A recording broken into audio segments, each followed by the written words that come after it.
दिल्ली की सभी 7 सीटें जीतने के बाद दिल्ली बीजेपी ऑफिस में जश्न का माहौल है। तस्वीरें हम आपको दिखाना चाहेंगे दिल्ली बीजेपी ऑफिस की, जहां पर आप देख पाएंगे तमाम जो कार्यकर्ता है वो यहां पर मौजूद हैं और इसके साथ साथ ढोल नगाड़े बज रहे हैं और पूरी तरह से जश्न जो है वो मनाया जा रहा है। ये तस्वीरें हम दिल्ली बीजेपी ऑफिस की आपको दिखा रहे हैं।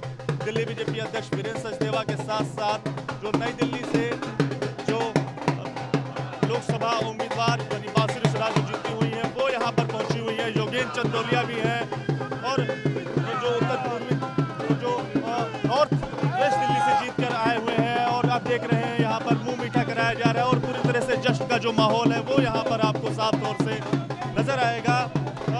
काफी ज्यादा उत्साहित जो है वो कार्यकर्ता यहाँ पर नजर आएंगे, हाथों में झंडे लेकर और एक दूसरे को मिठाई खिलाते हुए।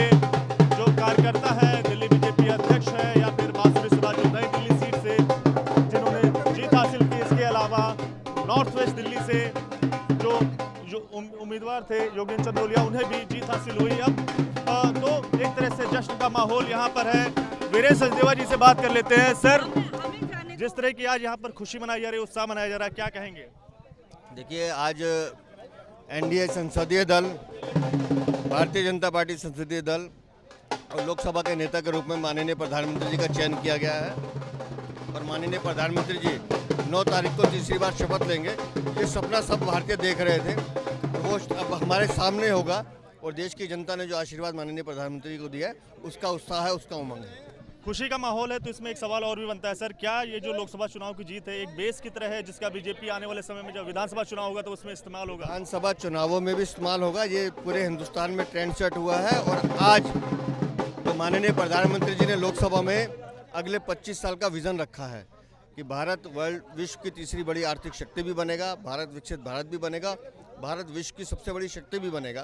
तो अब पूरा हिंदुस्तान माननीय प्रधानमंत्री जी के साथ। एक छोटा सा सवाल सर और है कि आम आदमी पार्टी और कांग्रेस का लोकसभा चुनाव के मद्देनजर गठबंधन था, दोनों ही पार्टियों ने साफ कर दिया कि विधानसभा चुनाव हम अकेले लड़ेंगे। देखिए, अपने अपने स्वार्थ के लिए, अवसरवादिता के लिए दोनों दल मिले थे और हम पहले दिन से कह रहे थे कि ये ज़्यादा दिन रुकेंगे नहीं और दोनों ने यूज एंड थ्रो की नीति अपनाई और दोनों अपने अपने रास्ते अलग कर दिए। लेकिन दोनों दलों को पता है कि दिल्ली में ज़मीन खिसक चुकी है। दिल्ली में भारतीय जनता पार्टी विधानसभा में एक बेहतर विकल्प के साथ एक अच्छी सरकार बनाएगी और दिल्ली में डबल इंजन जो है वो काम करेगा और दिल्ली बेहतर दिल्ली बने, इसके लिए हम सब काम करेंगे। करने के लिए तो साफ तौर से बेहतर तरीके से दिल्ली जो है काम करे, तो ये कहना है वीरेंद्र सचदेवा का, जो यहाँ पर जश्न मना रहे हैं अपने कार्यकर्ताओं के साथ। इसके साथ साथ जो तमाम जो कार्यकर्ता हैं वो यहाँ पर उत्साह के साथ पहुँचे हुए हैं और साफ तौर से यही कहना है कि लोकसभा चुनाव जो एक बेस की तरह से लिया जाएगा और आने वाले विधानसभा चुनाव में निश्चित तौर पर बीजेपी जो है वो बढ़िया प्रदर्शन करेगी और दिल्ली में सरकार बनाएगी। कैमरा पर्सन रत्नेश पांडे के साथ दिव्यांकर तिवारी, एबीपी न्यूज़, दिल्ली।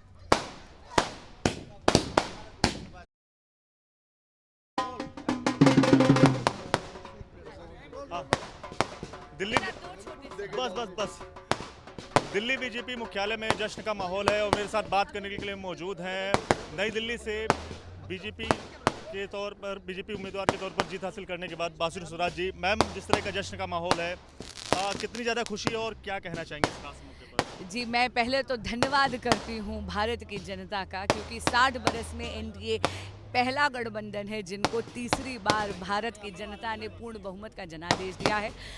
दिल्ली की जनता की तो हम आजीवन ऋणी हैं। उन्होंने भाजपा का चयन करा है, उनका अगाध विश्वास नरेंद्र मोदी जी की जन कल्याणकारी योजनाओं में मोदी जी के नेतृत्व का प्रतीक है ये जीत, इसीलिए 7 की 7 सीटें उन्होंने भाजपा की झोली में डाली है। मैं और मेरे सभी साथी, हम सभी 7 एमपी इलेक्ट, हम प्रतिबद्ध हैं मोदी जी के विकसित भारत के इस संकल्प को सिद्धि तक ले जाने में। मैम, क्या लोकसभा चुनाव में जिस तरह से बीजेपी का अच्छा प्रदर्शन रहा है, हमने देखा 2014 में था, 2019 में था, लेकिन विधानसभा चुनाव में कहीं सफलता नहीं मिल पाती, तो क्या इस बार आपको उम्मीद है कि विधानसभा चुनाव में बीजेपी बेहतर प्रदर्शन करेगी और दिल्ली में सरकार बनाएगी? मुझे पूरा विश्वास है। देखिए, दिल्ली की जनता बहुत समझदार है। इस बार भी आपने देखा था, माननीय मुख्यमंत्री अरविंद केजरीवाल जी प्रचार कर रहे थे, लेकिन उसका कोई असर नहीं हुआ। रिजल्ट आपके सामने है।